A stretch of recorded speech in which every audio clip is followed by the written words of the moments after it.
कमला ये बताओ, अब तुम्हारी बहुएं शांति से तो रहती है ना? दीदी हमारी बहुएं शांति से कभी नहीं रह सकती हैं, कभी नहीं रह सकती हैं। कमला ये बताओ, लड़ाई वो लोग किस बात से करती है? लड़ाई करने के लिए कोई बात नहीं होती दीदी, लड़ाई करना जरूरी होता है। और वो लड़ाई, एक फक्कड़ लड़ाई प्रतिदिन होता है हमारे घर में। तो ये बताओ, ज्यादा कमी किस बहू में है, छोटी बहू या बड़ी बहू? दीदी दोनों कम नहीं है, एक से बढ़कर एक है, नहले पे नहला। समझ लीजिए दोनों एक दूसरे के पीछे नहा धो के पड़ी रहती हैं। अच्छा नहा धो के एक दूसरे के पीछे पड़ी है?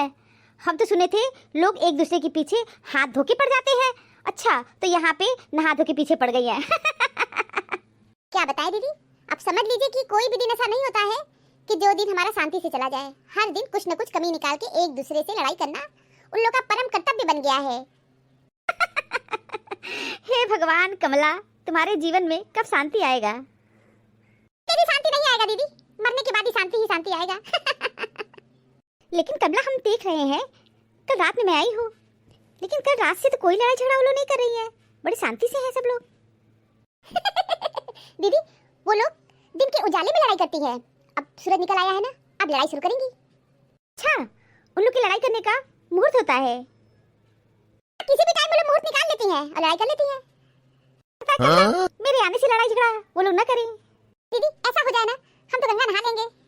सही बताएं, हमारी खुशी के रोने भी लगेंगे। मौसी जी प्रणाम। बहू मौसी जी प्रणाम। खुश रहो। अरे बहू तुम दोनों यहाँ क्यों आ गई हो? दीदी हमको खाना बनाना है और ये बर्तन ठीक से साफ नहीं किए हैं, सारे बर्तन गंदे गंदे रख दिए हैं। दीदी आपकी तो आदत हो गई है मेरे हर काम में कमी निकालने की।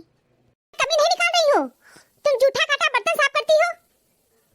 मम्मी जी सारे बर्तन में गंदगी लगी रहती है। मम्मी जी सिंक भी नहीं साफ करती हैं, सिंक में सारा कूड़ा फंसा रहता है। सिंक में मेरे कारण गंदगी नहीं रहती है, आप सब्जी काटती हो उसी में गिरा देती हो और सब फंसा रहता है, आप निकालती नहीं हो। मम्मी जी मैं कोई गंदगी नहीं करती हूँ, आग वाली कोई सब्जी अगर काटती हूँ तो एक डलिया में रख के उसको धुलती हूँ और सिंक में कुछ भी नहीं फंसता है। और मम्मी जी बाई चांस अगर कोई सब्जी उसमें फंस जाता है तो मैं उसे तुरंत निकाल देती हूँ। तो बहू तुम लोग चाहती क्या हो? लगता है तुम लोग यहाँ भी आ गई। मम्मी जी मैं ये चाहती हूँ कि काजल जाकर के सारे बर्तन साफ करे और सिंक को साफ करे, तभी मैं खाना बनाऊंगी। हम कहे थे ना हमारे घर में शांति कभी नहीं आ सकती है। हमारी बहुओं को इतनी भी शर्म हया नहीं है, घर में तो लड़ती ही है, बाहर भी आकर लड़ाई कर रही है। चार लोग सुनेंगे तो क्या कहेंगे? मैं आपको गांव दिखाने आई हूँ, लेकिन ये लोग यहाँ पे लड़ रही हैं। देख रही हैं ना लड़ाई किस बात की है? एक लोग गंदा बर्तन मांज के रख दिए हैं, सिंक में भी गंदगी है, और दूसरी मोहतरमा कह रही हैं हम गंदगी को साफ ही नहीं करेंगे क्योंकि उनको गंदा बर्तन अच्छा लगता है। तो मम्मी जी कान खोल के सुन लीजिए, मैं गंदा बर्तन नहीं मांजती हूँ। हाँ आपको बता देती हूँ। देखो बहू हमसे इतना चमक चमक के बातें मत करो। अच्छा मम्मी जी मैं चमक चमक के बात कर रही हूँ, चलिए ये तो बहुत अच्छी बात है, अब कहीं मैं गरजने और बरसने भी ना लगूं। देख रही दीदी आपके सामने कैसी चीची कर रही है। बेला एक काम करो, जाओ बहू तुम बर्तन साफ कर करके खाना बना लो। जी ये कौन सी बात हो गई, हम बर्तन साफ करके खाना बनाएं? तो एक काम करो तुम दोनों लड़ो, खूब लड़ो, लड़ने से तुम लोग का नाम रोशन हो जाएगा। काजल जा करके बर्तन साफ कर दो। मम्मी जी मैं साफ नहीं करूंगी, दीदी बहुत जला जला के बर्तन रखती हैं, अच्छा बनाती नहीं है, पता नहीं क्यों इतना जला देती हैं। अच्छा खाना मैं अच्छा नहीं बनाती हूँ, तुम बहुत अच्छा बनाती हो। अच्छा तुम खाना बहुत अच्छा बनाती हो, कोई तमीज तो तुम्हारे अंदर है नहीं, खाना बहुत बढ़िया बनाती हैं। ज्यादा मत बोलिए, आप बर्तन जला जला के रखती हैं। अरे बेवकूफ औरत, खाना बनाने में बर्तन तो जलता ही है, सब्जी की बनेगी तो थोड़ी बहुत जल्दी तो है ही, राख थोड़ी ना होती है। ये दोनों बहुएं ना सनिचरी है सनिचरी। मम्मी जी हम लोग उल्टा सीधा मत बोलिए, हम लोग सनिचरी नहीं है, अगर हम लोग सनिचरी हैं तो आप राहु केतु सब हैं। हाँ पलट के जवाब दो, अपने घर से सीखी हो ना। मम्मी जी बहुत कुछ सीख के आए हैं। तुम लोग को तनिक भी शर्म हया नहीं है, मौसी आई हुई है और उन्हीं के सामने लड़ाई झगड़ा कर रही हो। अरे जाने दीजिए, ये सब तो हर घर की कहानी है। छोटी बहू ये बताओ, हम आए हैं, हमको खाना नहीं खिलाओगी क्या? नहीं मौसी जी क्यों नहीं खिलाएंगे खाना, हम लोग बिल्कुल खिलाएंगे खाना। तो जाओ काजल बहू बर्तन साफ कर दो, जूठे बर्तन हो साफ कर दो। मौसी जी जूठे बर्तन नहीं है, दीदी ना झूठ बोलती रहती है, दीदी हमारे पीछे पड़ी रहती हैं और इनकी आदत है मेरे हर काम में कमी निकालने की। अच्छा ठीक है बहू, जाओ एक बार देख लो, अगर जूठे बर्तन हो तो साफ कर देना, अगर जूठे नहीं होंगे तो कोई बात नहीं है, जाओ। ठीक है मौसी जी, आपके कहने से चली जाती हूँ, वरना किसी के कहने से जाती नहीं मैं कभी। दीदी खाना बहुत अच्छा बनाई थी, बहुत पसंद आया खाना। मौसी जी शाम को खाना मैं भी बहुत अच्छा बनाऊंगी। हाँ बहू पता है, तुम दोनों खाना तो बहुत अच्छा बनाती हो। मौसी जी अभी बनाई नहीं है तो आप कैसे कह सकते हैं खाना बहुत अच्छा बनाएंगी? बड़ी बहू देख लेना, छोटी बहू भी खाना बहुत अच्छा बनाएंगी। क्या मौसी जी, अब तो खाने पे ही पता चलेगा किसका खाना ज्यादा टेस्टी है। ठीक है बहू, बता दूंगी किसका खाना बहुत अच्छा है और किसका खाना कम अच्छा है, ठीक है? कभी भी हमारी बहू है ना शांति से नहीं रह सकती है, इसी बात का मुझे बहुत दुख है। अरे जाने दो कमला, क्या करोगी, हर घर की कहानी है, हर घर की कहानी है, समझ लो। दीदी मेरे घर की ऐसी कहानी है ना, ये लोग छोटी छोटी बात को पकड़ के इतना लड़ाई करेंगे, मेरा तो चित उब जाता है। एक हम लोग का जमाना था, कितना काम रहता था हम लोग का, पूरा दिन हम लोग का काम में व्यतीत हो जाता था। इन लोग के जमाने में सारी सुख सुविधा है, फिर भी लड़ाई झगड़ा किच किच किच किच करती रहेंगे। हाँ कमला, ये बात तो सही कह रही हो, इन लोग के जमाने में तो सारे सुख सुविधा है। दीदी समझ लीजिए कि इन लोग के जमाने में तो मिक्सी है, काश हम लोग के जमाने में भी मिक्सी होता। पूरा जीवन सील पे पीस करके, बाप रे बाप, पीस करके कोई भी दिन ऐसा नहीं था कि जिस दिन सील पे मसाला चटनी रोज बनाती थी। समझ लीजिए दीदी मेरी सास तो इतनी चटोरी थी, चटनी तो उनको रोज चाहिए था। सीजन में जो भी सब्जी आती थी चटनी जरूर बनना चाहिए, आम की चटनी, टमाटर की चटनी, करौंदे की चटनी, नींबू की चटनी, पुदीने की चटनी, धनिया की चटनी, इमली की चटनी, फिर एक फल बचता था अमरूद की चटनी, उसकी भी चटनी बनवाती थी। सही बोली कमला, तुम्हारी सास बहुत बड़ी चटोरी थी, पता है। तुम्हारी सास सिरका का कितना खाती थी, है ना? लेकिन एक बात है, खाने पीने की शौकीन थी और लोगों को खिलाना भी जानती थी। दीदी बात तो सही कर रही हैं, खूब खाती थी और खिलाती भी थी। जो भी था, तुम्हारी सास की वजह से घर में रौनक था, अब तुम्हारे घर में वो चमक नहीं है। हाँ दीदी ये सही बात है, जब तक हमारी सास थी घर में एक चमक थी, उनके न रहने से हमारे घर में चमक नहीं है। कारण है दीदी मेरे ससुर बहुत ही कंजूस मक्खी चूस है, ससुर किसी को खिलाना नहीं जानते हैं, बस वो खुद खाना जानते हैं। जाके दीदी किचन साफ करिए, बहुत गंदगी करके आई हैं आप। काजल झूठ मत बोलो, मैं कोई गंदगी नहीं की हूँ। तुम लोग शांति से नहीं रहोगी, फिर आगे लड़ने के लिए एक साथ आती है दोनों लड़ने के लिए। झूठ मत बोलिए दीदी, गंदगी आपकी है, जाके साफ करिए। काजल तुम झूठ बोल रही हो, मैं कोई गंदगी नहीं की हूँ, काम बहुत अच्छे से करती हूँ, समझ गई? हाँ जानते हैं कितने अच्छे से आप काम करती हैं, आप काम कम करती हैं अब बोलती ज्यादा है। अच्छा तो तुम बहुत शांत रहती हो, जबान तो कैची की तरह चलता है, तुम्हारा जबान तो कैची की तरह चलता है। अच्छा तो दीदी आप मुझे गूंगी गुड़िया समझी थी? दीदी जाके किचन आप साफ करिए। जा बड़ी बहू, तुम भी साफ कर दो। औसी जी मैं सच कह रही हूँ, मैं कोई गंदगी नहीं की हूँ। आओ एक बार मेरा कहना तुम भी मान लो, देखो छोटी बहू सुबह मेरा कहना मानी थी। ठीक है मौसी जी, कर देती हूँ साफ। बड़ी बहू तुम भी थोड़ा गंभीर बन जाओ, सब कुछ सीख जाएंगी, जान जाएंगी, अभी नई है। तुम भी अपनी गंभीरता का परिचय नहीं दे रही हो, बच्चों की तरह लड़ाई झगड़ा करती रहती हो। कोई भी दिन ऐसा नहीं जाता है जिस दिन तुम लोग लड़ाई झगड़ा नहीं करो, कभी तो अपनी गंभीरता का परिचय दो। कोई भी हितनात मेहमान यहाँ आते हैं और तुम लोग का लड़ाई झगड़ा देख के जाते हैं। अच्छा मम्मी, तो सारा दोष मेरा ही है और सारा उपदेश हमको ही देंगी, हम ही को समझाएंगी, हम ही को सिखाएंगी। तुम तो 10-12 साल से इस घर में रह रही हो ना, छोटी बहू तो अभी आई है, अभी साल भर भी नहीं हुआ है। मम्मी जी ये बताइए मेरी उम्र क्या थी?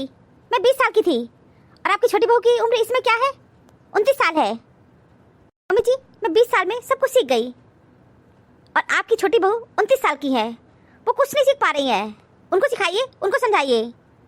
बहू हम किसको किसको समझाएं, हम थक गए हैं, मन करता है ना घर छोड़ के चले जाएं, तुम लोग को शांति मिल जाए। क्या बड़ी बहू साफ कर दो।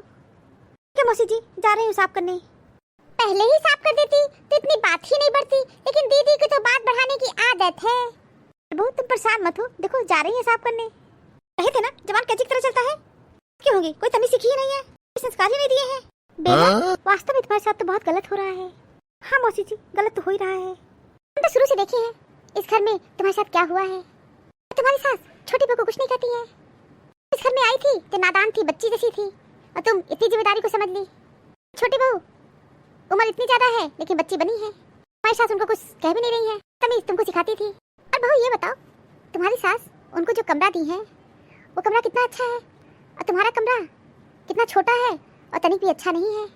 मौसी जी ये बात तो सही है, मम्मी जी हमारे साथ तो ऐसा की ही है। और बहू ये बताओ तुम्हारी सास तुमको साड़ी भी कितना कम दी थी, और तुम्हारी छोटी देरानी को बहुत साड़ी दी है। जो भी हो बेला बहू, तुम्हारी सास तुम्हारी देरानी को बहुत मानती है।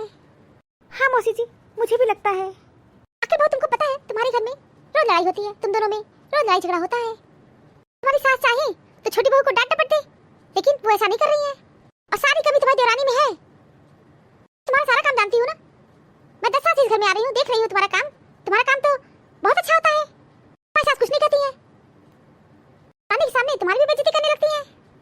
हाँ मौसी जी, सही कह रही हैं आप। मम्मी जी हमारी बहुत बेइज्जती करती है। और बहू, तुम्हारी सास तुमको मुंह दिखाई में जानती हो क्या दी थी? पायल। छोटी बहू को जानती हो क्या दी है? पूरा गले का सेट दी है, समझ लो। हार भी है और अंगूठी भी है और कान के झुमके भी हैं। हाँ मौसी जी, पता है, मम्मी जी हमको कुछ नहीं दी है। तुम कहती नहीं हो कुछ? कहो ना एक दिन। हाँ मौसी जी, अब मैं चुप नहीं रहूंगी, कहूंगी, जरूर कहूंगी, देख लीजिएगा आप। हाँ बहू, कहना जरूर, तुम्हारा अधिकार है बोलना। वो देखो कितना बोलती है, जबान कैसी तरह चलता है।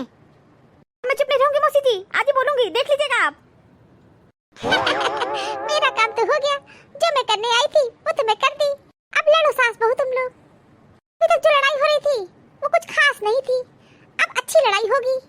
शकुंतला देवी अपने आप को बहुत बड़ी महारानी समझ रही थी, अब लड़ो अपनी बहुओं से। शकुंतला देवी मेरे घर भी आई थी, अब बहुओं में लड़ाई लगा के गई है। अब मजा आएगा, देखते हैं आगे आगे होता है क्या। मम्मी जी, आप मेरे साथ बहुत गलत कर रही हैं। क्या बहू, अब फिर तो शुरू हो गई। आप काजल को कितना अच्छा कमरा दी है और आप हमको कितना सड़ा सा कमरा दी है। मम्मी जी, हमको मुंह दिखाई में आप पायल दी थी और काजल को आप सोने का हार दी है और कान में झुमके दी है, अंगूठी भी दी है, हमको कुछ भी नहीं दी है। सास बहू में अच्छी लड़ाई होगी, मुझे बहुत मजा आएगा। शकुंतला देवी मेरे भी बहुओं में लड़ाई झगड़ा लगा के गई थी, मैं भी इनकी बहुओं में लड़ाई झगड़ा लगा दी हूँ। अब लड़ो, मुझे अच्छा लगेगा। बहू तुम्हारी बात सही है, सब समय समय की बात है बहू। बहू ये सच है, हम तुमको कुछ नहीं दिए हैं और काजल बहू को बहुत कुछ दिए हैं।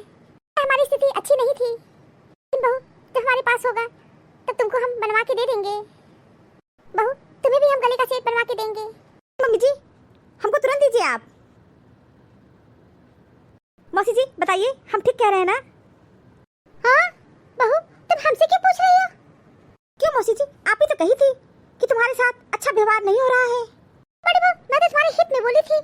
देखो ना, तुम्हारी देरानी जींस पहन के खड़ी है और तुम सर में पल्ला रख के साड़ी पहन के खड़ी हो। क्या मैं कुछ गलत कही हूँ क्या? तुम्हारे साथ तो अच्छा नहीं हो रहा है, मैं वही तो कही थी। मौसी जी, मेरे साथ इस घर में कुछ भी गलत नहीं हो रहा है। काजल मेरी देरानी है। हमारा जमाना कुछ और था, अब जमाना बहुत चेंज हो गया है। काजल जींस पहनी है तो मुझे बुरा बिल्कुल नहीं लग रहा है, अच्छा लग रहा है। साड़ी मैं पहनती हूँ तो अपनी इच्छा अनुसार पहन रही हूँ, मेरे पर भी किसी प्रकार का कोई दबाव नहीं है। मौसी जी, आप क्या समझी थी? हम लोग देरानी जेठानी में जो लड़ाई झगड़ा होता है उसका मजा बाहर वाले लेंगे? मौसी जी, ऐसा कभी नहीं होगा। ये हमारे घर का मामला है और हम लोग लड़ाई झगड़ा करते हैं और आपस में मिलते भी हैं, मन मुटाव भी होता है, लेकिन हम लोग लड़ाई को पकड़ के नहीं रहते हैं। और मौसी जी, बाहर के लोग हमारे घर का फायदा उठा के नहीं जा सकते हैं। हाँ, ये लोग तो मेरे ही पीछे पड़ गई। आपस में लड़ते लड़ते अब तो लगता है ये लोग मुझसे ही लड़ेंगे। निकल लो चंपा चमेली, नहीं तो लोग पीछे ही पड़ जाएंगे। मौसी जी, क्या हुआ? आप हंस रही हैं कि रो रही हैं? मैं क्यों रोने लगी? और इसमें हंसने वाली तो कोई बात ही नहीं है। तो बहुत अच्छा लग रहा है कि तुम लोग आपस में मिलजुल के रहती हो। अब मैं चलती हूँ यहाँ से, यही मेरे लिए ठीक रहेगा। क्या सोच के आई थी और क्या हो गया? दीदी, मेरी बहुएं मुंह की दोनों बहुत तेज हैं, लेकिन मन की बहुत साफ है। काजल में अभी बहुत बचपना है, बड़ी बहू में गंभीरता है। दीदी, भले ये लोग रोज चिक चिक चिक चिक करती हैं, लेकिन थोड़ी देर के लिए लोग की लड़ाई होती है। किस समय दीदी ये लोग बहुत मिलजुल के रहती हैं। और दीदी, आपको ये भी नहीं पता, ये लोग शॉपिंग करने एक साथ जाती हैं। सॉरी दीदी, अब आपको हम कभी नहीं परेशान करेंगे। कोई बात नहीं काजल, तुम मुझे परेशान नहीं करती हो, तुम तो मेरी छोटी बहन जैसी हो। दीदी, बाहर के लोग मेरे घर में फूट नहीं डाल सकते हैं। दोनों बहुएं बहुत अच्छी हैं। शकुंतला, तुम भी बहुत अच्छी हो और तुम्हारी बहुएं भी बहुत अच्छी हैं। अच्छा, तो मैं चलती हूँ। मौसी जी, अब लड़ाई झगड़ा करवाने कब आएंगी बताइए? प्लीज मौसी जी बताइए ना, लड़ाई झगड़ा करवाने कब आएंगी? आपका हम लोग वेट करेंगे। तो मेरे हाथों के पड़ गई है। चलो चंपा चमेली, अब तुम्हारा समाप्त हो गया है। तो निकल लो यहाँ से, में भलाई है। लोग इत्तेफाक से सिर्फ मिलते हैं, बिछड़ते हैं सब अपनी मर्जी से ही। ऑनलाइन रिलेशनशिप माँ बाप की उस जमीन की तरह है जिसके कागज नहीं है आपके पास, पर हक पूरा जताते हैं। पैसा कम हो तो दिन भर परेशान रहोगे और अधिक हो तो रात भर। Thank you for watching this video. Video अच्छी लगी हो तो लाइक और शेयर करना ना भूलें, और चैनल को सब्सक्राइब नहीं किया है तो फटाफट सब्सक्राइब कीजिए। मिलते हैं अगले वीडियो में एक नई स्टोरी के साथ। तब तक आप लोग अपना बहुत ख्याल रखिए, हमेशा हंसते मुस्कुराते रहिए। आप सभी को बहुत बहुत धन्यवाद, बहुत बहुत धन्यवाद। तो प्लीज मेरे चैनल को सब्सक्राइब कीजिए। Thank you.